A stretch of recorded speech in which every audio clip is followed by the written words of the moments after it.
hein, quelqu'un dans une maison, ça signifie tout simplement que il y a quelqu'un de cette maison qui a permis à cette personne de dehors là, excusez-moi, qui a donné la force à cette personne étrangère de venir attaquer quelqu'un de la maison.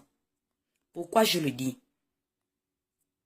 Parce qu'aujourd'hui, la situation actuelle des choses, lorsque vous-même, vous êtes en train d'analyser, vous regardez, je ne dis pas qu'Omar Bongo était une personne très bonne.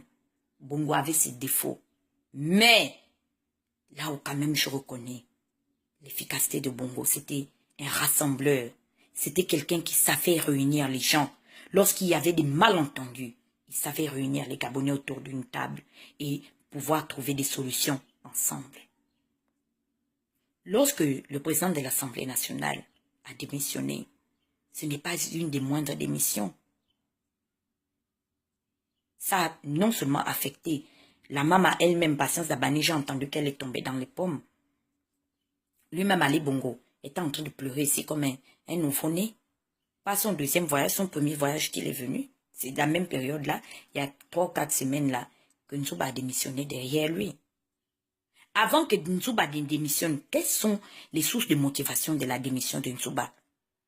C'est parce que quelqu'un comme Meksan Akombesi a pris son courage à 2 mains, partir dans le domicile de Nzouba, de Mokombo, jusqu'à aller parler à jusqu'à menacer Mokombo en disant que, comme lui, Nguyen Nzouba Dama refuse de le soutenir, lui, Meksan Akombesi Ali Bongo et certains hiérarques du PDG et du système en place, eux, ils vont brûler le Gabon. C'est comme ça que Nzouba a dit, ah bon? Donc toi, Meksan Akombesi, tu connais maintenant brûler le Gabon? Vous n'allez pas dire que Nzouba n'avait pas parlé. Il y a eu des réunions et des réunions. C'est de la même manière, avant qu'il y ait tout ce tapage dans le cyberactivisme et toutes ces démissions qui sont aujourd'hui, qui continuent d'ailleurs à piluler sur la table du secrétariat du Parti démocratique gabonais. C'est de cette manière, avant que les gens prennent des décisions fermes. On a interpellé Ali Bongo. Nous vous avons interpellé, vous les Bongo Ondimba. Et c'est parce que nous avons vu que nous ne pouvons, il n'y avait pas terrain d'entente, qu'il y a eu séparation. Lorsque nous, les cyberactifs, nous avons commencé à appeler des gens comme des personnalités telles que Nguyen Nzouba Dama et toutes ces autres personnes aujourd'hui qui ont renforcé les rangs de l'opposition et de la société civile. C'est pas, il paraît que vous étiez en train de rire, mais ne dit-on pas que qui rit le premier rira bien le dernier? Pourquoi? Nous les avons interpellés à un devoir de conscience. Parce que quoi? À la fin de la journée, nous n'avons pas un autre Gabon. Le Gabon que Meksan Akombesi aujourd'hui est en train de menacer par le canal d'Ali Bongo, les âmes qui sont en train d'acheter, qui se préparent à commettre un carnage, les âmes et les vies qui sont en train de vouloir décimer. Mais c'est les vies de ce peuple gabonais-là. Le Gabon qu'il décide de vouloir brûler, c'est le même Gabon dont vous êtes originaire, vous les enfants d'Omar Bongo. Pourquoi aujourd'hui, malgré tout ce qui se passe, l'hémorragie qui est en train d'affecter l'entourage de votre frère, vous-même les enfants du président, vous ne pouvez pas vous réunir, aller prêter main forte à Léon Pongolakia, à Onaïda, et toutes ces personnes-là qui sont sorties de votre famille, les Félix Bongo, pourquoi vous n'arrivez pas à trouver un terrain d'entente, à aller comment on appelle ça, à Franceville, voir le vieux Anchois, faire une conférence de presse. Vous prenez le vieux Ngosanga et encore vivant. Tonton Martin Bongo est là. Vous prenez tous ces gens, ça vous fait la réunion pour dire que non, Ali Bongo, nous nous désolidarisons de tout ce qu'il fait. Pourquoi vous n'arrivez pas à le faire? En attendant, nous savons que les premières personnes à qui Ali Bongo a commencé à s'attaquer, c'est vous les enfants de son pays. Il a commencé à casser la cité de la démocratie parce qu'il savait que les 3 quarts d'entre vous habitaient là-bas. Ne payaient pas le loyer, ne payaient pas le courant, ne payaient pas l'eau. Il a commencé à vous couper beaucoup d'avantages que vous aviez du vivant de votre père.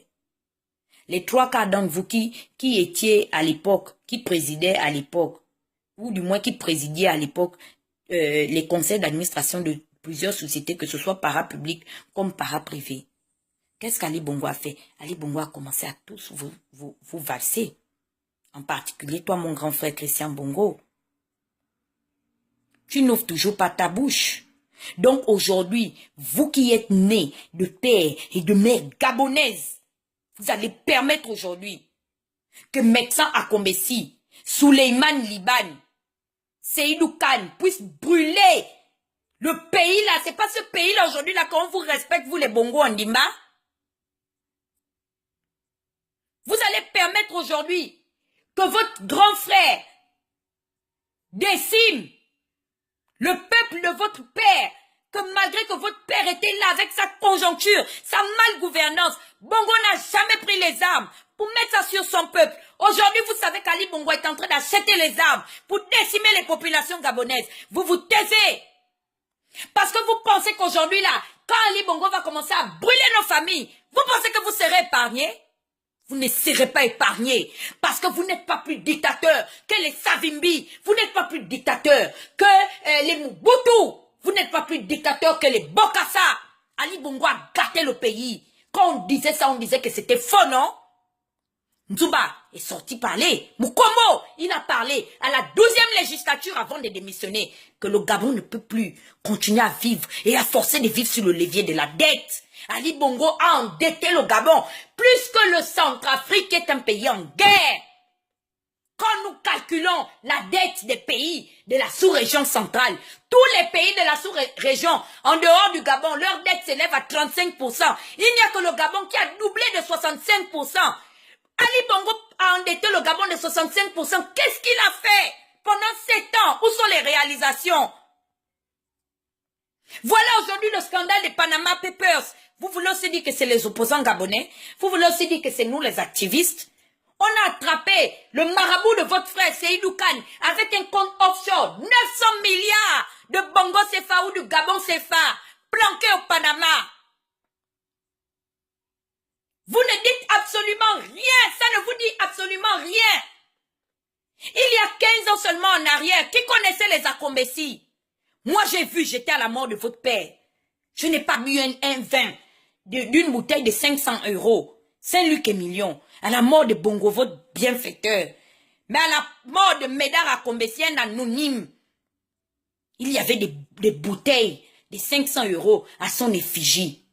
Tout ça, Papa Andjoela, il regarde ça. Vous, les enfants du président, vous êtes en train de regarder, vous ne dites rien.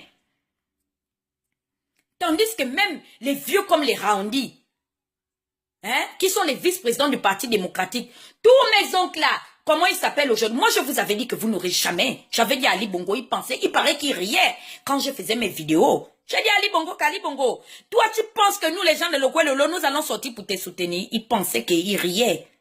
C'est pas Nginzuba Damala que j'ai appelé. Que j'ai interpellé. Il paraît qu'il riait. Mais ne dit-on pas que qui rit le premier?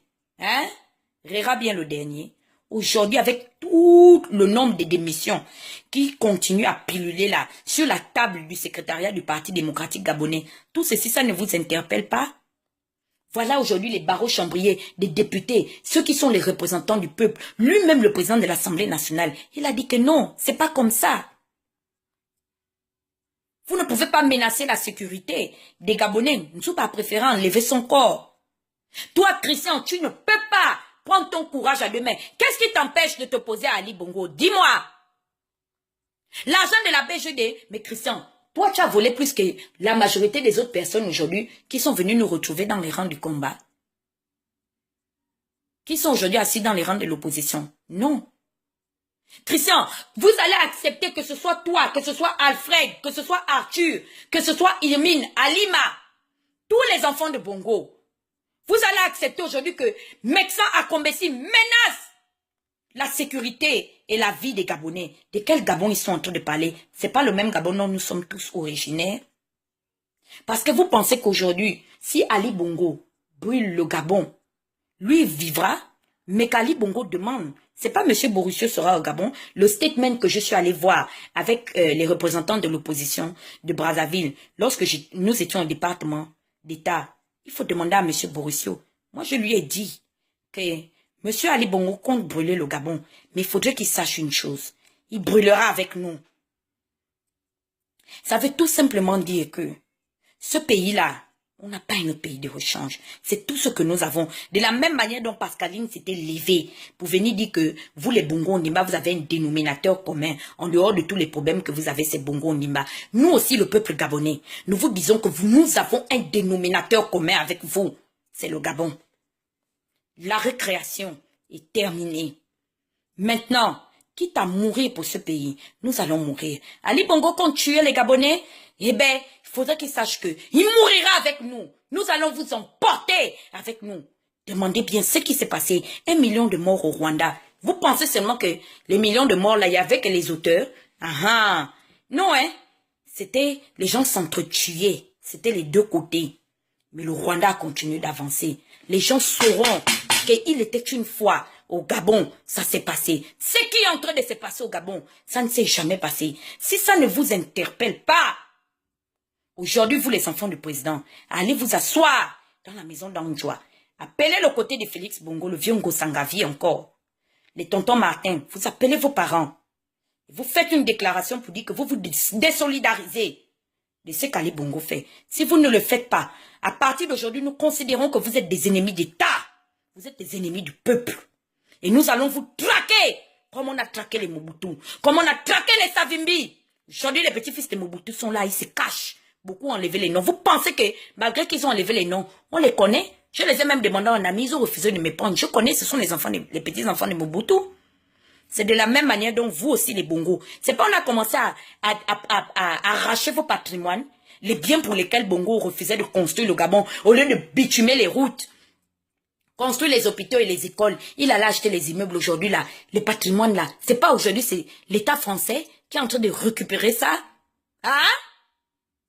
C'est de l'argent jeté par la fenêtre.